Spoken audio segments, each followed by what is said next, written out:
No, serial number 541 and 542, both petitioners, my lord, they are challenging the impugned order, annexure P10, my lord, by which the learned JMFC has taken cognizance for the offence under section 302 and 201 against the petitioners, my lord, on the private complaint filed by the respondent number 2, my lord. And the petitioner are also challenging. आप तो उठिए इसमें state की तरफ से this is on a private complaint, my lord.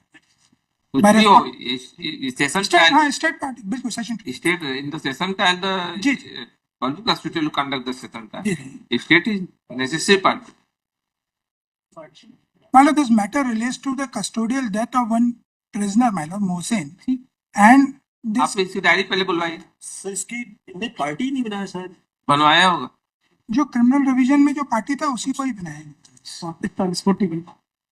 किसमें बताया 541 है ना जी 541 बने तो है बनाया रिस्पोंडेंट नंबर 2 स्टेट कलेक्टर बनाया सर इनको चूंकि आप हमारी डायरी स्टेट की पार्टी थाने में रहती है my lord, ये क्रिमिनल रिवीजन में चूंकि यहाँ से डिफॉल्ट आता है क्रिमिनल रिवीजन के ऑर्डर में 2 पार्टी बनी हुई है उसमें उन्होंने थ्रू कलेक्टर बनाया नहीं वो तो नीचे बना दिया होगा ना लेकिन क्रिमिनल केस में इसमें कलेक्टर का तो कोई वो है नहीं कलेक्टर का कोई रोल ही नहीं रहता सर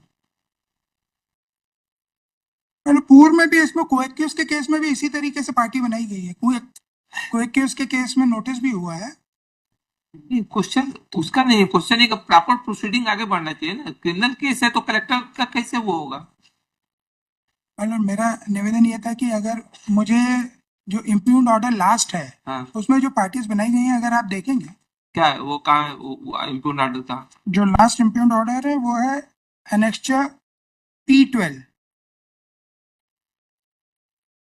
इसमें पेज 98 में आप देखेंगे विरुद्ध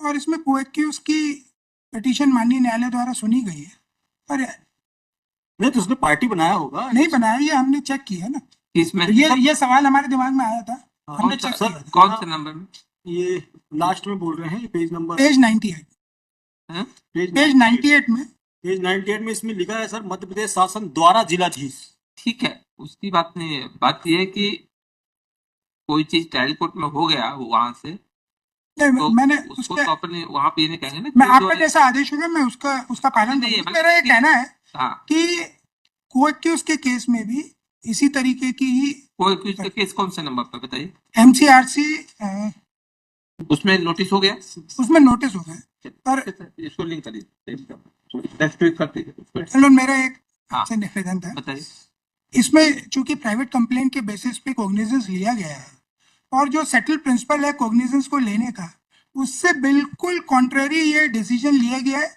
जो मटेरियल अवेलेबल ऑन रिकॉर्ड है जिसमें कि एक डेथ इंक्वायरी रिपोर्ट है मर्ग की तरह जेल में क्योंकि डेथ हुई थी डिसीज की इसलिए एक डेथ इंक्वायरी रिपोर्ट है जिसको कंडक्ट किया गया जुडिशियल मजिस्ट्रेट फर्स्ट क्लास के द्वारा उसमें स्पष्ट बताया गया है कि पुलिस कस्टडी जिस दिनांक को दी गई है उस दिनांक को मृतक के शरीर में कोई चोट नहीं थी वो स्वस्थ था ये कंक्लूजन आ गया है सर पुलिस नहीं बताएगी तो जिलाधीश बताएंगे क्या कि उसके चोट थी कि नहीं थी हमारे पास डायरी नहीं होगी बुला ले हाँ जरूरी है ये मेरी एक आपत्ति है मैलॉर्ड मेरी एक आपत्ति है बात कर ये आपके अभी जब तक कुछ है नहीं तब तक ये आर्गुमेंट का कोई मतलब बिल्कुल सर इसका कोई पर्पज नहीं उसका नंबर बता दीजिए MCRC का जो एक दूसरा बता रहे दूसरा नंबर बताइए 28136 136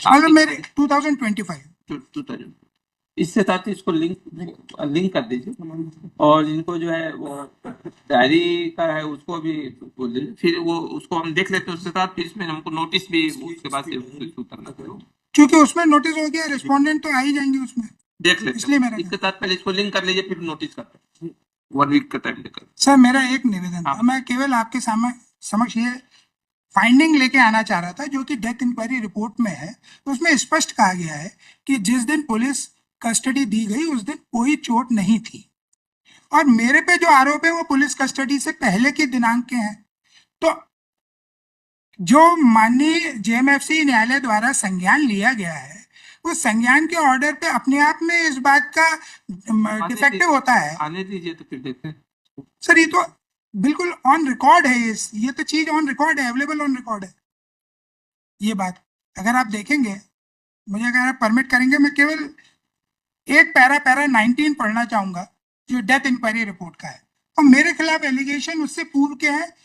हम 4 जो पिटिशनर्स हैं, हम क्राइम आपकी रिवीजन में डिसमिस हुई, जी जी आपकी रिवीजन जी, डिसमिस हुई। मैंने बताया ना दोनों ऑर्डर के खिलाफ। हाँ, वो जी। कल ट्रायल कोर्ट का ऑर्डर नहीं है। You have already filed the revision, that revision petition has been dismissed by the session court. जी ऑर्डर बाय ऑर्डर डेटेड 16/6/2025 जी है ना। इसलिए जो है वो आपका वो ऑर्डर ऑलरेडी आपने एक जो है वो जो उसका वो था रिलीफ था, वो आपने चाहा था, वो नहीं मिला। ठीक है, आने दीजिए, वो बुलाइए उसके बाद देखो। Okay, grateful. 542 आपकी का है ना? जी जी, दोनों दोनों के सेम सेम। नेक्स्ट 543। हाँ, No, I'm paying for next week. No. After next 542. My lord. This under section 528, my lord. Witnesses, my lord. Applicant filed application. Annexure, page number 25, my lord. आप बताइए पहले मैटर क्या है ये? Matter my lord, ये 138 के case में जो डॉक्यूमेंट फाइल किया गया था, इम्प्यून्ड ऑर्डर क्या है? परिवादी इम्प्लूड order page number 25, my lord. 30, sorry, 30. Page number 30, regular A4.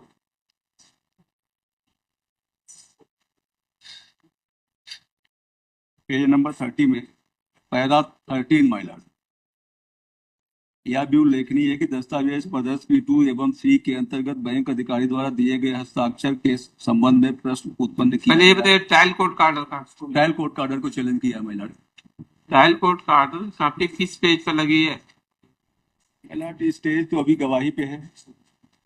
इसमें पिटीशन में किस पेज पर है ट्रायल कोर्ट की ऑर्डर कॉपी? ये 36 पेज, 36।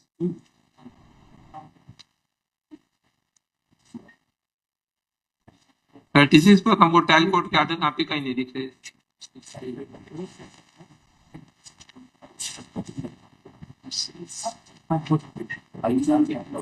ये जो मजिस्ट्रेट के my lord 25 में है, एनेक्जर A2, जो 28/3/25 को रिजेक्ट किया, उसके बाद रिवीजन फाइल किया, वो एनेक्जर A4 है।